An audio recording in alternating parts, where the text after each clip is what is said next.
Shalom, selamat pagi Bapak Ibu serta jemaat yang terkasih dalam Tuhan Yesus Kristus. Bagaimana kabarnya pada pagi hari ini? Semoga kita semua sehat dan diberkati selalu. Kembali lagi bersama saya, Dayan Nuhamara, dalam Sapaan dan Renungan Pagi. Hari ini, Kamis 9 November 2023. Sebelum kita memulai renungan kita pada pagi hari ini, mari kita bersatu dalam doa. Allah Bapa yang Maha Pengasih, terima kasih untuk istirahat semalam. Kami siap untuk menyambut hari yang baru dengan pengharapan yang baru. Kami ingin mengawali hari kami bersama Engkau ya Tuhan, maka berfirmanlah karena kami siap untuk mendengarkannya. Amin. Renungan pada pagi hari ini saya beri judul Berlian, Zombie, dan Waktu. Sebuah refleksi yang saya tulis pada tanggal 19 Juli 2015. Dalam kurun waktu sebulan ini, saya menghadiri 3 ibadah penghiburan dari 2 orang terkasih kerabat gereja dan kuliah saya, serta seorang senior GMKI yang sangat hebat. Ketiga acara penghiburan ini memiliki nuansa yang sangat berbeda. Ada yang dipenuhi isak dan tangis, ada pula yang dipenuhi bunga-bunga cerah dan keheningan. Di tengah suasana penghiburan yang ramai, 2 pertanyaan terbesit dalam benak saya. Kedua pertanyaan itu adalah, seperti apa ya orang ini ketika ia hidup dulu? Dan apakah ia memiliki banyak teman?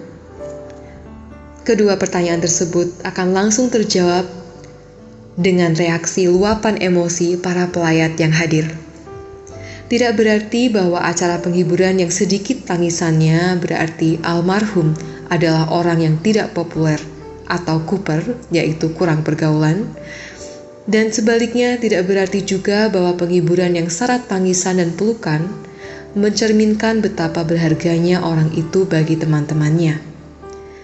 Sederhananya, keheningan pun dapat diinterpretasikan sebagai ungkapan keikhlasan dan kepuasan dalam mengimani kehendak Allah yang indah atas berpulangnya orang terkasih, sekaligus menjadi afirmasi bahwa tugas dan tanggung jawabnya di dunia ini telah selesai dengan tuntas dan sempurna. Setelah kedua pertanyaan tersebut terjawab, otak saya terus mengejar logika dan hati nurani saya dengan pertanyaan yang paling mendasar yang bersifat eksistensialisme. Kedua pertanyaan itu adalah, untuk apa saya hidup dan mengapa saya harus berbuat baik? Apakah semata-mata karena surga dan neraka itu nyata adanya? Pertanyaan pertama ditanyakan oleh seorang pembawa firman di salah satu ibadah penghiburan tersebut.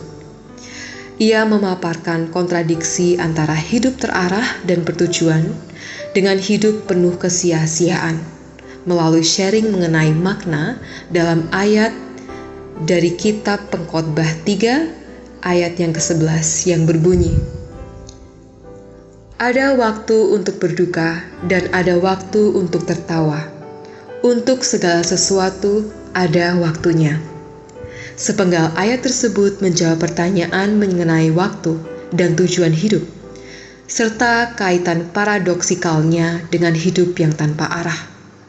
Saya pernah membayangkan jika saya hilang di negeri antah berantah dan hanya boleh membawa 2 hal, maka 2 benda itu, layaknya Captain Jack Sparrow dalam film Pirates of Caribbean, pastinya saya akan membawa kompas dan jam tangan. Karena tanpa kedua hal tersebut, saya bukan hanya kehilangan arah tujuan, tetapi juga pemenuhan target misi dalam waktu yang akan terbuang sia-sia. Dalam kesia-siaan itu, misi untuk mencari nilai akan sesuatu yang berharga, ibarat berlian merah yang bernama Mosaif, yaitu berlian termahal di dunia, senilai 68 miliar rupiah yang diincar oleh semua kalangan elit pecinta perhiasan di dunia juga akan sirna. Ya, para elit tersebut memiliki visi dan misi. Visinya adalah berlian dengan berat 13,9 karat atau 2,78 gram, dan misinya adalah waktu, energi, dan uang sebagai sebagian kecil dari pengorbanan yang harus mereka relakan untuk mencapai kata deal. Dan disinilah saya, Anda, dan jutaan manusia lainnya di dunia ini terbuai dalam lika-liku pencarian berlian pada waktu singgah pemberian yang maha kuasa. Tentunya berlian di sini merupakan metafora mengenai sesuatu yang berharga yang mengandung unsur relativisme.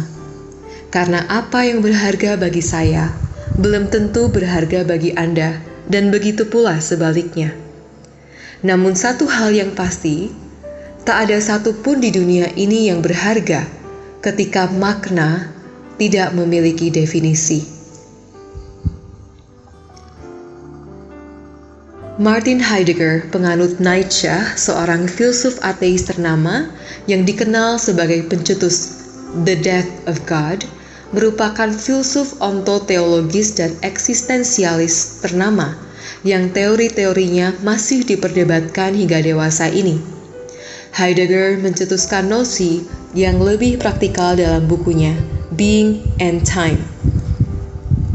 Sebuah kutipan yang terambil dari buku tersebut berbunyi, hanya melalui kesadaran penuh akan keterbatasan dan kematian kita, maka hidup dapat mengambil suatu tujuan atau makna.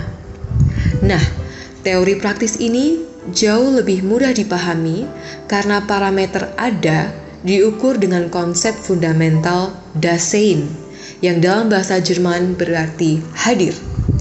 Dasein mengklasifikasikan teori eksistensialisme Heidegger sebagai awareness of death atau kesadaran akan kematian, yang akan memusatkan tujuan hidup seseorang atas manajemen waktu yang ia miliki dalam memprioritaskan misi hidup yang mulia. Tentunya, sebagai anak-anak Allah, tujuan hidup kita sudah jelas terpetakan sejak kita mengenal dan mengakui siapa Kristus dalam kehidupan kita. Menjadi garam dan terang di dunia dan memikul salib kita dengan mewujudkan kasih karunia Allah yang sudah kita terima, bukanlah tujuan yang asing bagi kita, terlepas dari tantangan-tantangan yang kita hadapi semasa hidup. Dari situlah pemaknaan hadir terdefinisikan. Hadir tak sebatas ada, tetapi seseorang hadir karena memiliki tujuan dan alasan untuk hidup, mengapresiasi kedaulatan Allah yang membuatnya ada di dunia. Demikianlah kiranya tujuan dan alasan dijadikan berlian berharga yang disanjung dan dicari selayaknya berlian mosaif. Jika Anda termasuk dalam golongan hedonis YOLO atau You Only Live Once, yang akan melakukan apapun termasuk mengorbankan waktu, tenaga, dan energi untuk mencari kebahagiaan semu duniawi, saatnya Anda menanyai diri Anda, apa yang membedakan diri Anda dan zombie? Eksistensi zombie terlahir dari virus, hal yang sangat dangkal dan ilmiah, bukan karena kekuatan absolut. Zombie hanyalah seonggok mayat hidup, tak berjiwa dan tak bertuan, yang mencari kenikmatan hidup dengan perannya sebagai pembunuh dan pemakan otak manusia yang jika dipikir-pikir kembali bukanlah merupakan suatu kenikmatan, tetapi satu-satunya opsi untuk bertahan hidup. Hati-hati dan berjaga-jagalah, sebab ada zombie pendidikan, yaitu para penuntut ilmu dan pengajar yang lupa mengaplikasikan ilmu hebat yang ia timbun dalam otaknya. Ada pula zombie keadilan yang menegakkan keadilan hanya untuk dirinya sendiri atas ratapan gajiku kurang, dengan melicinkan jalan bagi para koruptor. Tak ketinggalan, zombie seniman yang begitu sibuk mengeruk keindahan alam dengan meluncurkan karya-karya masterpiece mereka tanpa melirik tumpukan polusi yang mereka ciptakan sebagai fondasi kemegahan singgasana mereka.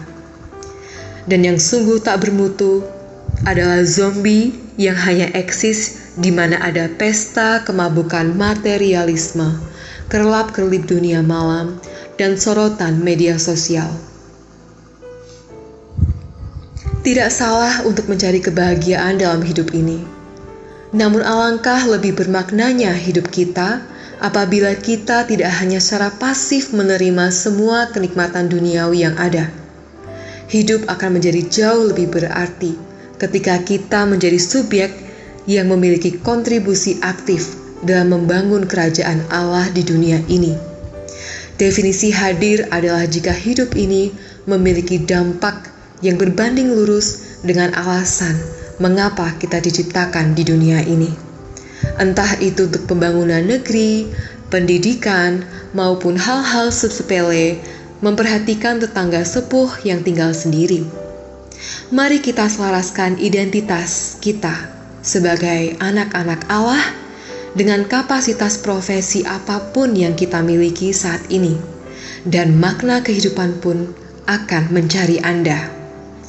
Dan akhirnya, ketika alarm panjang jam Anda menandakan sudah waktunya, Anda bisa bernapas lega karena berlian itu sudah ada dalam genggaman Anda.